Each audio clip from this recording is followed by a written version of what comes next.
ঘুষ দিয়ে চাকরি করে উপার্জিত হালাল না হারাম? ঘুষ দিয়ে যদি এমন চাকরি নেন যে চাকরির যোগ্যতা আপনার আছে, তাহলে ঘুষ দিয়ে হারাম, চাকরি হালাল। আমরা বিভিন্ন ধরনের পণ্য কিনে কিছু কুপন পাই, এগুলো লটারি জিতলে ওই অর্থ বৈধ কিনা? আমাদের দেশে যে সিস্টেম, এটা বৈধ নয়। আকিকার সহিত সঠিক সময় কতদিন অতিক্রম করলে আর আকিকা করা যাবে না। সঠিক সময় 7ম দিন, ব্যাস, এটা সুন্নত। এরপরে দিলে আকিকা আদায় হবে, তবে সময়ের সুন্নতটা নষ্ট হবে। ইমাম সাহেবের সূরা কেটা সঠিক না হলে সেই ইমামের বিরুদ্ধে নামাজ পড়া যাবে কিনা? জি না। মৃত ব্যক্তির জানাজা কয়বার করা যায়? একবার। আকিকা বা সদকা বাধ্যতামূলক কিনা? আকিকা বাধ্যতামূলক অনেকটা, রাসূলুল্লাহ সাল্লাল্লাহু আলাইহি ওয়াসাল্লাম খুব গুরুত্ব দিয়েছেন, যদিও আলেমরা মুস্তাহাব বা সুন্নত বলেছেন, এটা করবেন। সদকা মানে কি? সদকা মানে তো দান, নফল দান, নফল। আর যদি মানত করেন, মানত করলে সেটা দেওয়া জরুরি, কিন্তু রাসূলুল্লাহ মানত করতে নিষেধ করেছেন। রাসূলুল্লাহ বলতেন, আন-নাযরু, সহিহ বুখারী মুসলিমের হাদিস, আন-নাযরু লা ইয়াতি বিখাইর ইন্নামা ইস্তাখরাজু বিহি মিনাল বাখিল। মানতে ভালো হয় না, যারা কৃপণ তাদের আল্লাহ বিপদ দেয় যারা মানত করে। দান করবেন, দান হলো নিঃশর্ত, আপনি যা আছে আল্লাহর পথে দেবেন, গরিব দুঃখীদের দেবেন, আল্লাহর কাছে বলবেন আল্লাহ বিপদ কাটিয়ে দাও। তবলিগ জামাত কতটা সহি কাজ করছে, ভুল কাজ করছে? তবলিগ জামাত অনেক ভালো কাজ করছে, কিছু কিছু ভুল আছে, আমার এই অবস্থানে পাবেন। তবে এটার অর্থ এই নয় যে আপনি শুধু তবলিগের সমালোচনা করবেন, কামের কাম কিছু করবেন না। আমাকে বলছে একজন যে স্যার, এই তবলিগের লোকেরা জয়ীফ হাদিস, জাল হাদিস দিয়ে দাওয়াত দিয়ে বেড়ায়, এত বলি সহি হাদিসের কথা শোনে না। তাই বললাম যে বাবা, ওরা তো জয়ীফ হাদিস দিয়ে দেয়, তুমি বুখারী শরীফ, মুসলিম শরীফ বগলে নিয়ে বেরোই যাও না কেন? খালি পরের সমালোচনা। ইসলাম ধর্মে ঘুষ দেয় না, ঘুষ দিয়ে বাধ্য হলে কি করবেন? বাধ্য, আল্লাহর দিন সহজ, যদি বাধ্য হন আপনি দেবেন, মাহাজুর বলবেন আল্লাহ বাধ্য হয়ে দিয়েছে, আপনি কতটুকু বাধ্য আল্লাহ জানেন। গতানুগতিক তাফসিরুল কোরআন মাহফিলে বক্তাগণ মিটায়ে টাকা নেয়, ইসলামের দৃষ্টির ব্যাখ্যা কি? ইসলামের দৃষ্টিতে এটা খুবই ভালো কাজ, কারণ গতানুগতিক তাফসিরুল কোরআন মাহফিলে যারা আপনারা ওয়াজ করান, তারা গান গেতে আসেন। আমার জানা মতে ভালো আলেমদের আপনারা দাওয়াত দেন না, সুর এবং মিথ্যা গল্প যার যত বেশি তাকে দাওয়াত দেন, ঠিক কথা না? ওনারা জানেন যে কিয়ামতে যে মার খেতে হবে, কাজে দুনিয়ায় যান নিয়ে নেন, এটা খুব ভালো কাজ। দুঃখ লাগে ভাইরা, এখন তো পকেটেই গান আছে, আছে না? ওয়াজ মাহফিলে গানের জন্য দেবেন কেন? এটা এলেম শেখার জন্য দেবেন। সমাজে বড় বড় মাদ্রাসায় বড় বড় মুহাদ্দিস আছেন, বড় বড় মুফতি আছেন। আপনারা ডাক্তার যখন দেখেন, ডয়ার আগার বিসর্গার দিয়ে গলায় টেথিস্কোপ দেখলে ডাক্তার মনে করেন, না ডিগ্রি পড়েন, এরপরে কোন পিজির কিনা, মেডিকেল কলেজের কিনা, এগুলো দেখেন না?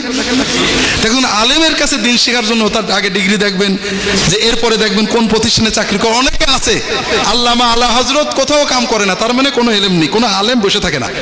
কোনো না কোনো এলমি প্রতিষ্ঠানে যে কর্ম করে না, বুঝতে হবে সে আলেম না। কথা বোঝেননি? ভালো আলেমদের ডাকবেন, দেখবেন তারা টাকাও মিটাই নেবে না, ভালো কথা বলবে, তবে হ্যাঁ গান ভালো গাইতে পারেন না, আলেম না, এটা ঠিক। ইসলামের ভিতরে একাধিক দল কেন? আমরা সবাই তো আল্লাহরই ইবাদত করি, তাহলে এত দ্বন্দ্ব মতবিরোধ কেন? প্রত্যেকের কারণে আপনি মনেরটা দূর করেন, এটা হলো প্রথম কাজ। মতবিরোধ শয়তান চায়, আর আল্লাহ দলাদলি করতে নিষেধ করেছেন। তা আমরা যখন আমাদের মতবিরোধের বড় কারণটা বলি, তাহলে ভাইরা, সেটা হলো আমাদের মডেল আর এখন আল্লাহ এবং রাসূল। আমাদের কালেমা লা ইলাহা ইল্লাল্লাহ মুহাম্মাদুর রাসূলুল্লাহ না। যদি হতো তাহলে মতভেদ হতো না, আমরা আল্লাহ এবং তার নবী দিয়ে মাপতাম। যে লোকটা নবীর কিছু কাজ করে, আল্লাহর কিছু কাজ করে, সে আমার ভাই। কিন্তু এখন আমরা আমাদের কেউ মাযহাব দিয়ে, কেউ আহলে হাদিস দিয়ে, কেউ পীর সাহেব দিয়ে, কেউ তবলিগ দিয়ে, কেউ জামাত ইসলাম দিয়ে মাপি। ও অনেক ভালো কাজ করে, কিন্তু যেহেতু এই মানে পড়ে না, ও ভালো না। এই মানদণ্ড নষ্ট হয়ে গেছে। আমাদের ভালোবাসার মহব্বতের মানদণ্ড লা ইলাহা ইল্লাল্লাহ মুহাম্মাদুর রাসূলুল্লাহ করেন, যে যতক্ষণ ওর ভিতরে লা ইলাহা ইল্লাল্লাহ মুহাম্মাদুর রাসূলুল্লাহ আছে, ও আমার ভাই। ওর ভুল ভ্রান্তি আল্লাহ তোমার নবীর উম্মত ভুল করে মাফ করে দাও, কিন্তু আমার দুশমন না, ও আমার বেদল না, আমার দলের। একই দলের লোক, কিন্তু একটু খারাপ। জাকির নায়েক সম্পর্কে সঠিক তথ্য দিন, তিনি কি সঠিক না বেঠিক? আমাদের ধারণা হলো সঠিক মানে পয়গম্বর, আর বেঠিক মানে ইবলিস, এই তো। এটাই হলো ভুল। কেউ 100% সঠিক বা বেঠিক নয়।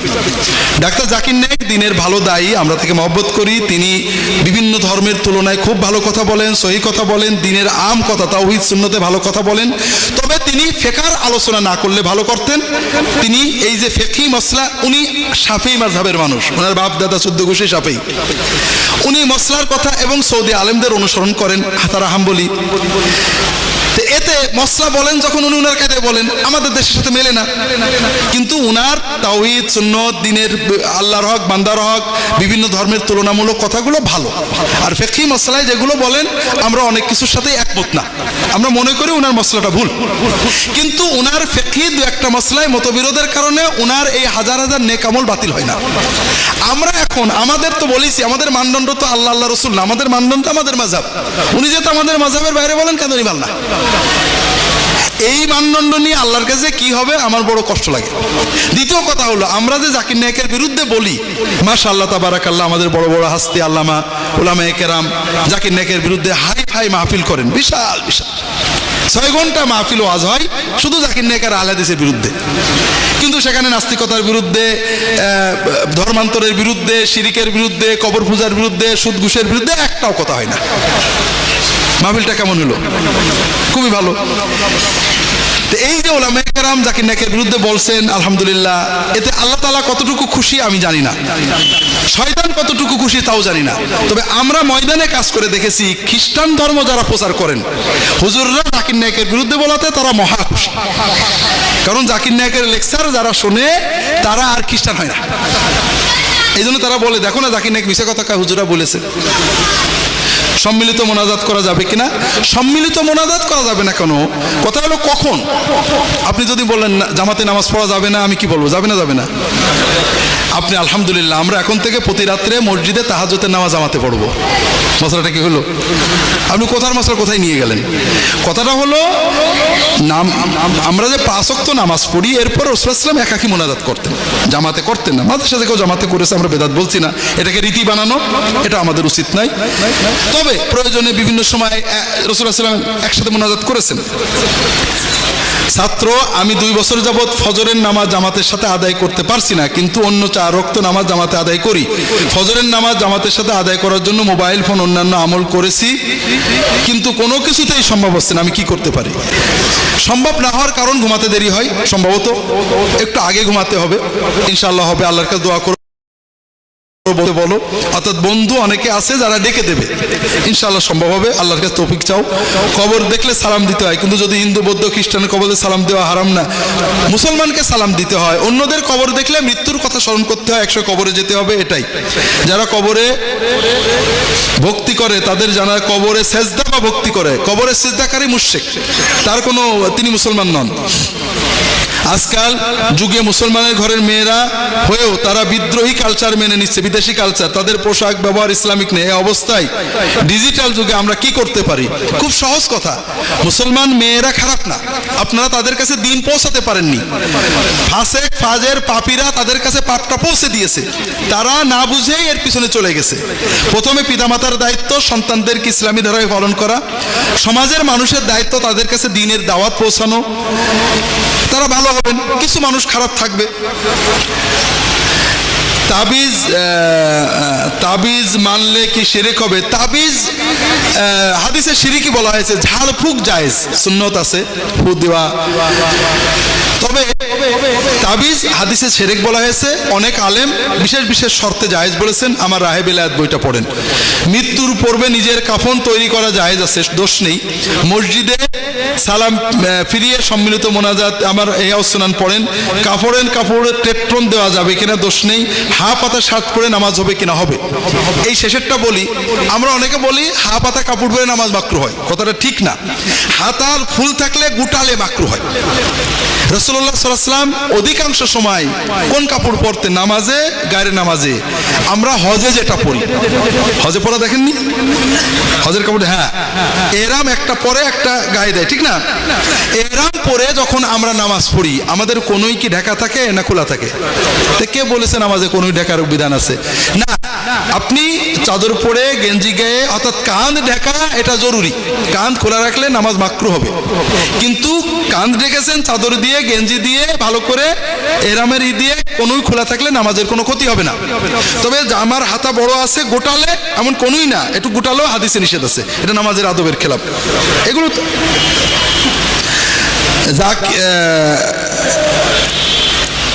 জাবিরের 2 ছেলে মারা যায়, জীবিত করেন, এই হাদিস সহিহ কিনা? হযরত জাবির রাদিয়াল্লাহু তাআলা আনহুর 2 ছেলে মারা যায়, নবীজি জীবিত করেন, এটা শতভাগ মিথ্যা জাল কথা। এটা আমার হাদিসের লেখা জালিয়াতি বইয়ে দলিল সহ পাবেন। ফুরফুরার পীর আবু জাফর সিদ্দিকী এটাতে জাল ওনার বইয়ে এনেছেন। আর মিথ্যার গল্পগুলো না বলে সত্য, বুখারী মুসলিম কোনো কিতাবে এই জাবেরের হাদিস নেই, এটা জাল বানোয়াট মিথ্যা। অর্থ না যে কোরআন খতম করার যুক্তি কি? কোরআন পড়লে সওয়াব আছে, আল্লাহর কালাম পড়ছেন আপনি, নামাজে এই যে কোরআন পড়ি আমরা অর্থ বুঝি না, নামাজ হবে না?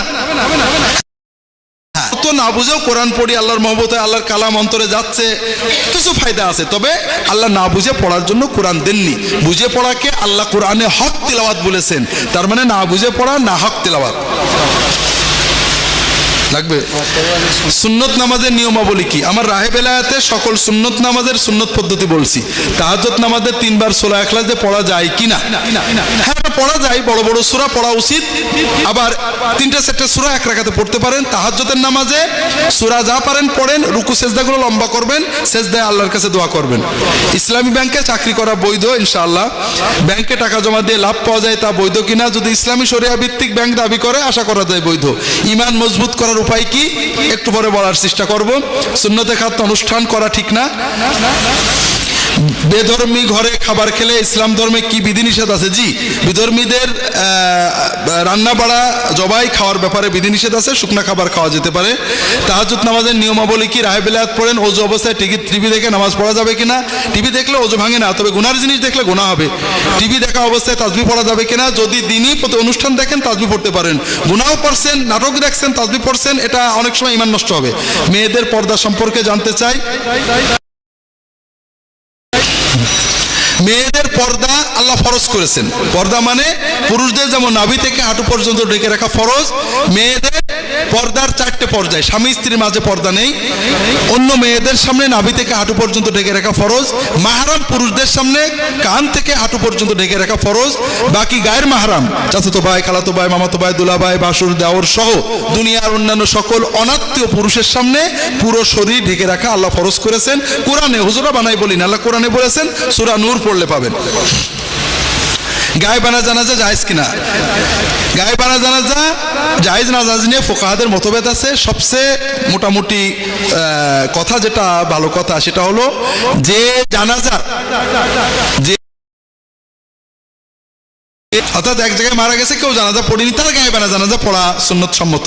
আর যার একবার হয়েছে তার দরকার নেই। মেয়েদের মধ্যে গীবত বেশি থাকে, পরিত্রাণ পাওয়ার উপায় কি? এটা খুব জরুরি প্রশ্ন, এগুলো আমলি প্রশ্ন। আসলে আমি প্রশ্ন করি, মেয়েদের বাইরে গিয়ে বোরকা পরে মুখ ঢেকে বাইরে গেলে কি সম্পূর্ণ মুখ খোলা রাখলে কি সমস্যা? জি, মুখ ঢেকে রাখবেন, এটাই মানে সঠিক। মৃত্যুর পরে প্রতি বৃহস্পতিবার আত্মা বাড়ি আসে কিনা ঠিক না। মেয়েরা কবরস্থানে যাবে কিনা, 1-2বার জিয়ারত করতে যেতে পারে, বারবার যাবেন না। প্রজেক্টরের ছবি দেখানো হচ্ছে তা ঠিক কিনা? জি, প্রজেক্টরের ছবির মাধ্যমে ওয়াশ দেখানোতে কোনো দোষ নেই। আমরা অনেক সময় বলি যে মেয়েরা পুরুষদের দেখলে গুনাহ হয়, কথাটা ঠিক না। সকল ফিকহের কিতাবে আছে, আমাদের হানাফি মাযহাব সহ অন্যান্য মাযহাবের, মেয়েরা পুরুষদের দেখতে পারে, নাভি থেকে হাঁটু বাদে বাকি শরীর দেখতে পারে। আর হাদিসে আসছে রাসূলুল্লাহ সাল্লাল্লাহু আলাইহি ওয়াসাল্লাম মেয়েদের সামনে ওয়াজ করতেন, মেয়েরা কথা বলতেন। নবীজির পরে সাহাবীরা খোলাফায়ে রাশিদিন কথা বলতেন। কাজেই মেয়েরা ছেলেদের দিকে তাকাতে পারবে না, দেখতে পারবে না, কথাটা ঠিক না। হুজুর আর একটা হাদিস বলেন, উলামায়ে কেরাম, নবীজি সাহাবী 2জন স্ত্রীকে বলেছিলেন একজন অন্ধকে দেখে সরে যাও। এই হাদিসটার ব্যাখ্যাগুলো ব্যাখ্যার কিতাবে পড়েন, আমার পোশাক বইয়ে আছে। 4 রাকাত নামাজ আদায় করার সময় শেষ রাকাতে জামাতের সাথে আদায় করতে পেরেছি। অন্য 3 রাকাত নামাজ স্বাভাবিক আদায় করবেন, দ্বিতীয় রাকাতে আত্তাহিয়াত পড়বেন না। এনজিওর চাকরি করা যায় কিনা? এনজিওগুলো সবই একেবারে পিওর সুদের কাবলিওয়ালা, সুদ ভিত্তিক প্রতিষ্ঠানে চাকরি করা যায় না। একই ব্যক্তি মসজিদ ও মন্দিরের সভাপতি হতে পারবে কিনা? কেন পারবে না? যে টাকা যেহেতু আছে, পারবে না কেন? মরার পরে অর্ধেক পোড়াবেন আর অর্ধেক কবরে দেবেন। বাংলাদেশে শান্তি ফিরিয়ে আনতে হলে আমাদের কি করা উচিত? আমরা এই 50 জনে আর কি করবো রে ভাই? এখন আল্লাহর কাছে কান্নাকাটা করেন, তাহাজ্জুদ পড়েন, দোয়া করেন, আল্লাহর সাথে কথা বলেন। দোয়া একটা বড় শক্তি, যে আল্লাহ এইটা করো, আপনার যেটা ভালো লাগে মনে করেন এইটা ভালো, এইটা ঠিক, আল্লাহর কাছে চাইতে থাকেন। আল্লাহর কাছে আমভাবে শান্তি চান। আর আল্লাহর কাছে দোয়া করেন। আপনি যে দুইটি বইয়ের নাম বললেন তা কি কি? আমার বইগুলো এখানে আছে। আল্লাহর ওলি হওয়া, আমল ইত্যাদির জন্য রাহে বেলায়েত বইটা পড়বেন। সকল মাসনুন দোয়া ইত্যাদি আছে, নামাজের সুন্নত ইত্যাদি একটা অধ্যায় আছে, নামাজের পদ্ধতি। আর ইহয়াউস সুনান হলো সুন্নত বেদাত বোঝার জন্য। আর শিরিক কুফর বোঝার জন্য ইসলামী আকীদা নামে একটা বই আছে, ইমাম আবু হানিফা রাহমাতুল্লাহ আলাইহির লেখা আল ফিকহুল আকবর বইটা আছে, আমার অনুবাদ। মসজিদে বা বাজারে কোনো কিছুর জন্য মানত করা, এটা হলে আমি জিনিসটা দেব, কি করা যায়? মাজারে মানত করা শিরক। মানত হবে আল্লাহর জন্য। মানত কার জন্য? মানত কার জন্য? আল্লাহকে খুশি করতো। মাজারে মানত করলে শিরিক হয়, কারণ আল্লাহ তো মসজিদে দিলে দেখতো, আপনি মাজারে নিয়ে গেলেন কেন? আপনি সচেতন মানুষ, আপনি জানেন মসজিদে দিলে আল্লাহ দেখবে, আর মাজারে দিলে আল্লাহও দেখবে, হুজুরও দেখবে, আল্লাহও খুশি, বাবাও খুশি। এক ঢিলে, হ্যাঁ, আর এক ঢিলে দুই পাখির নাম কি? শিরক। মানে আপনি শরিক করলেন। একই সাথে দুই বউ, বউয়ে শরিক হয়ে গেল। একই সাথে দুই স্বামী, স্বামীতে শরিক হয়ে গেল। আর একই সাথে দুই মাবুদ, মাবুদের শরিক হয়ে গেল। খবরদার, কোনো মাজারে মানত করলে মসজিদে দিয়ে দেবেন। স্বামীর জন্য স্ত্রীর দোয়া কবুল হবে কিনা? জি, হবে ইনশাআল্লাহ। 7 জনের জন্য একটা গরু আকিকা দেওয়া যায় কিনা? আকিকার ব্যাপারে হাদিসে মূলত ছাগল দিতে বলা হয়েছে, গরুর ভাগ হওয়ার কথা নেই। তবে আলেমেরা জায়েজ বলেছেন, তো সুন্নতে পাওয়া যায় না। তবলিগ জামাতের উৎপত্তি কোথায়? রাসূল পাক সাল্লাল্লাহু আলাইহি ওয়াসাল্লাম তবলিগে চিল্লায় যেতেন কিনা? তবলিগ দিনের প্রচারের জন্য ভালো, এটা একটা শিক্ষা প্রতিষ্ঠান। সিলেবাস নিয়ে ঝগড়া করে লাভ নেই। তবে তবলিগের ভিতরে অনেক কিছু সুন্নাতের খেলাপ আছে, কিছু জাল জয়ীফ হাদিসের প্রচলন আছে, কিছু বিষয়ে তারা ভুল করেন। এগুলো আলেমুল আমাদের পরামর্শ দেবেন, যদি সংশোধন করেন আলহামদুলিল্লাহ। যেমন একটা সিলেবাস, একটা মাদ্রাসার সিলেবাসের ভুল আলোচনা করেন, কিন্তু মাদ্রাসার সিলেবাসে গলত আছে বলে মাদ্রাসা বন্ধ করেন না। তারা যদি না সারে, আপনি আরেকটা মাদ্রাসা করেন। কথা কি বুঝতে পেরেছেন? স্বামীর পায়ের নিচে স্ত্রীর বেহেশত, এটা জাল কথা। মায়ের পায়ের নিচে সন্তানের বেহেশত, এটা ঠিক কথা। ইসলাম ধর্ম ত্যাগ করলে সেই মুসলমানের শাস্তি কি? ইসলাম ধর্ম ত্যাগ করলে সেই মুসলমানের যদি বুঝে শুনে তাকে দাওয়াত দিতে হবে, না হলে ইসলামী রাষ্ট্রীয় বিচার থাকলে তার মৃত্যুদণ্ড হবে। অনেকে ও সময় খ্রিস্টানরা বলে তোমাদের ধর্ম খুব কঠিন, মৃত্যুদণ্ড। আর বাইবেলে আছে, কেউ যদি বাইবেলের ধর্ম ত্যাগ করে, ত্যাগ করা না, যদি একটা গুনাহ করে, তাকে আগুনে পোড়াই মারতে হবে। কি করতে হবে? তওবা করার সুযোগ নেই। রাসূল সাল্লাল্লাহু আলাইহি ওয়াসাল্লামের বিরুদ্ধে কটাক্ষ করলে আমাদের কি করা উচিত? আমাদের প্রতিবাদ জানানো উচিত, দাওয়াত দেওয়া উচিত, অবশ্যই শরিয়াসম্মতভাবে। লালন শাহের মাজারে যাওয়া কি যাবে? লালন শাহের মাজারে গেলে আপনি যাওয়ার সঙ্গে সঙ্গেই বেঈমান হয়ে যাবেন। কারণ যেখানে শিরিক কুফর হয়, সেখানে যাওয়া মানে শিরিক কুফরের দল ভারী করা। কোনো কারণেই যাওয়া যাবে না। সবচেয়ে বড় কথা ভাইরা, বড় আফসোস লাগে, মাকে রেখে এই খালার বাড়ি ওই মাওই বাড়ি বেড়াচ্ছেন, মা ঘরে বসে আছে। এর চেয়ে পাগল কেউ আছে? আপনার মালিক আপনাকে ভালোবাসেন, মায়ের চেয়েও কোটি গুণ বেশি ভালোবাসেন। সে মালিকের কাছে না যে কোথায় মাজার কোথায় দরগা খুঁজে বেড়াচ্ছেন, খুবই কষ্ট লাগে ভাইরা। যাই হোক, অনেক লম্বা হয়ে গেল, আমার কথা বলার সময় কমে গেল। আমি আপনাদের বেশি লম্বা কথা আর বলতে পারবো না। সংক্ষেপে একটা কথা বলবো, যে কথাটা হয়তোবা আমাদের জীবনে কাজে লাগতে পারে। আল্লাহ তাআলা সবাইকে তৌফিক দান করুন, আমিন। যেহেতু কথা অনেক বলার চিন্তা ছিল, আমি সব কথা বলতে পারবো না। আর জীবনে কখনো দেখা হবে কিনা জানি না, কারণ আমি মরে যেতে পারি, আপনারা মরে যেতে পারেন। ঠিক না ঠিক ভাই? যে বিষয়টা আমাদের সবচেয়ে দরকার, যেটা প্রথমে বলেছিলাম ভাইরা, সেটা হলো আল্লাহর সাথে সম্পর্ক। ঠিক না? এই দুনিয়াতে মানুষের জন্য, ইচ অ্যান্ড এভরি, প্রত্যেক মানুষের জন্য, নারী পুরুষ বুড়ো গুড়ো বুদ্ধিমান সবার জন্য সবচেয়ে সহজ কাজটা কি? আমার প্রশ্নটা কি বুঝেছেন? দুনিয়াতে মানুষের জন্য সবচেয়ে সহজ কাজ কি?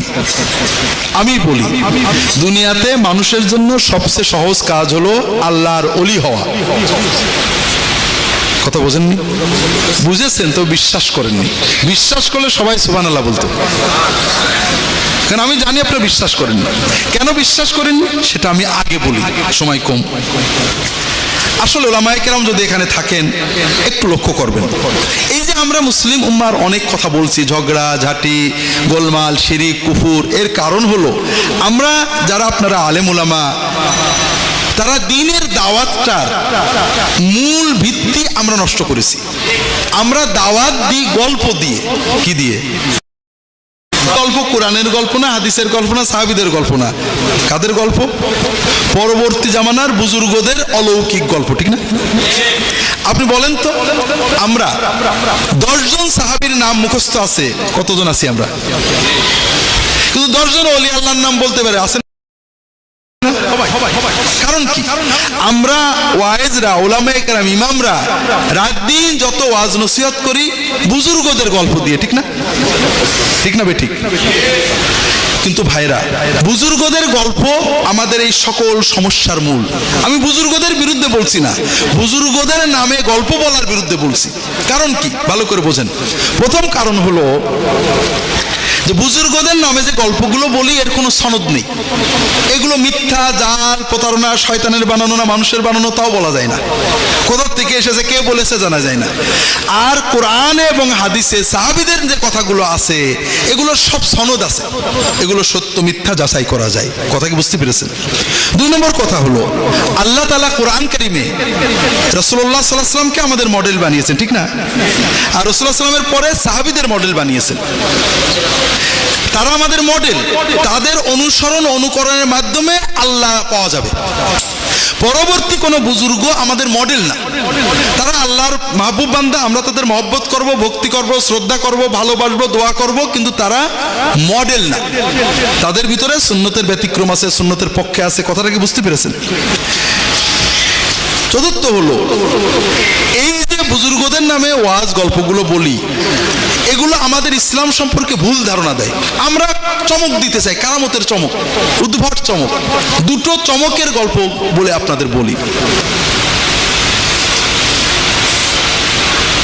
ওয়াইস কারনী রাহমাতুল্লাহ আলাইহি, তার গল্প জানেন না?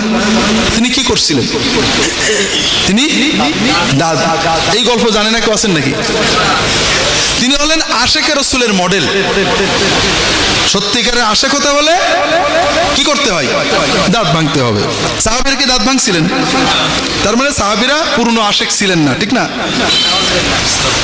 এবার আমরা এই গল্পটাকে একটু যাচাই করি। আমি যদি আমার পীর ও মুর্শিদ ফিলিস্তিনে গেছেন দাজ্জালের বিরুদ্ধে জিহাদ করতে, মোবাইলে খবর আসলো, স্কাইপিতে খবর আসলো, ফোনে খবর আসলো, আমার পীর ও মুর্শিদ ইহুদিদের গুলি খেয়ে শহীদ হয়ে গেছেন, সঙ্গে সঙ্গে আমি একটা পিস্তল নিয়ে নিজের বুকে নিজে গুলি খেয়ে আমিও শহীদ হয়ে গেলাম, ঠিক না? আমার পীর ও মুর্শিদ যে জান্নাতে যাবেন আমিও সেই জান্নাতে যাব, ঠিক না? কোথায় যাব? আমার পীর ও মুর্শিদ ইহুদিদের গুলি লেগে তার দাঁত ভেঙে গেছে, হাত কেটে গেছে, খবর পেয়ে আমি হাত কেটে নিলাম, দাঁত ভেঙে নিলাম। পীর ও মুর্শিদের শত্রুর গুলিতে আহত হয়ে যে সওয়াব পেয়েছে, আমি নিজের গুলিতে আহত হয়েও সেই সওয়াব পাবো, ঠিক না? কি পাবো? গুনাহ, হারাম। সচেতন ভাবে কেউ যদি এটা করে হারাম, আর বেহুশে করলে গুনাহও নেই, সওয়াবও নেই। এই গল্পটা জাল, মিথ্যা। এটা ইসলাম সম্পর্কে ভুল ধারণা দেয়। ইসলাম ঘরে বসে নিজের দাঁত নিজে ভাঙতে শেখায় না, লড়াই করে দাঁত ভাঙতে শেখায়। কথা বোঝেননি? যেখানে লড়াই আছে সাহাবীরা লড়াই করেছেন, যেখানে দাওয়াত আছে দাওয়াত দিয়েছেন, যেখানে সবর আছে সবর করেছেন, কিন্তু নিজের ঘরে বসে দাঁত ভেঙেছে এমন ঘটনা আছে নাকি? না। আরেকটা ঘটনা শোনেন, ইব্রাহিম ইবনে আদহামের গল্প জানেন না এমন কেউ নেই, ঠিক আছে না? ইব্রাহিম ইবনে আদহামের গল্প কি? উনি রাজা ছিলেন, রাজত্ব করার সাথে সাথে তিনি আল্লাহর ওলি হওয়ার জন্য ওজিফা আমল করতেন, তাহাজ্জুদ পড়তেন। হঠাৎ একদিন ছাদের উপরে অন্ধকার রাত্রে, গভীর রাত্রে ছাদের উপরে খটখট খটখট শব্দ হয়। ছাদ থেকে আওয়াজ আসলো, আমি খিজির। হুজুর আপনি কি করেন? আমি ছাদের উপর উঠ খুঁজি। হুজুর আপনি কি পাগল? ছাদের উপর উঠ থাকে নাকি? তুমি কি পাগল? রাজপ্রাসাদে শুয়ে আল্লাহ পাওয়া যায় নাকি? তা তো কথা ঠিক। উনি রাজত্ব ছেড়ে দিয়ে জঙ্গলে যেয়ে আল্লাহর ওলি হয়ে গেলেন। এই গল্প শোনেননি? শুনেছেন। এটা ইসলাম? এটা ইসলামে রিপ্রেজেন্ট করে? ইসলাম জঙ্গলে যাওয়া শেখায়? ইসলাম জঙ্গলে যে ওলি হওয়া শেখায় না। ইসলাম শেখায় বাড়ি থাকবে, বউয়ের গাল শুনবে, বউয়ের রাগ হজম করবে, বাচ্চার কোনো কষ্ট করবে, লাঙল চষবে, মাঠে যাবে, চাষ করবে, রিক্সা চালাবে, মানুষের ভালো কথা বলবে, মানুষের গাল শুনে সবর করবে। এইভাবে নিজেকে নিয়ন্ত্রণ করে আল্লাহর ওলি হবে। আর এই যে কথা যে রাজার প্রাসাদে রাজবাড়িতে থেকে আলী হওয়া যায় না, এটা ইসলামের সাথে সম্পূর্ণ সাংঘর্ষিক কথা। সবচেয়ে বড় পীর কে? বড় পীর কে? হ্যাঁ, মাশাআল্লাহ মাশাআল্লাহ। পীর মানে মুর্শিদ হাদি, মানবতার শ্রেষ্ঠ হাদি মুর্শিদ মুহাম্মদ সাল্লাল্লাহু আলাইহি ওয়াসাল্লাম। আর নবীর পরে বড় পীর, বড় হাদি, বড় ওলি সাহাবায়ে কেরাম, বিশেষ করে খুলাফায়ে রাশেদিন, ঠিক না? সেই বড় ওলি যারা ছিলেন তারা কি রাজবাড়িতে রাজপ্রাসাদ থেকে ছিলেন না জঙ্গলে থেকে?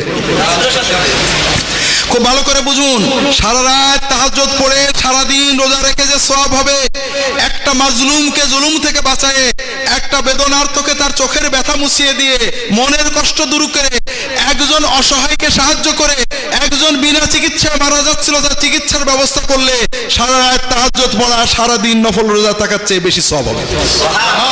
যারা রাজা, যারা শাসক, যারা ডিসি, এসপি, এমপি, মন্ত্রী, যারা সমাজের কর্তৃত্বের জায়গায় আছেন, তারা যদি ফরজ ইবাদতগুলো শুধু পালন করেন আর মানুষের ভিতরে ইনসাফ কায়েম করেন, মানুষের কষ্ট দূর করতে সাহায্য করেন, অসহায়ের পাশে থাকেন, তাহলে আমার মতো আপনার মতো হুজুরের জীবনভর 40 বছর জঙ্গলে থেকে তাহাজ্জুদ পড়া, নফল রোজা রাখার চেয়ে শত কোটি গুণ বেশি বেলায়েত আল্লাহর কাছে পেয়ে যাবেন।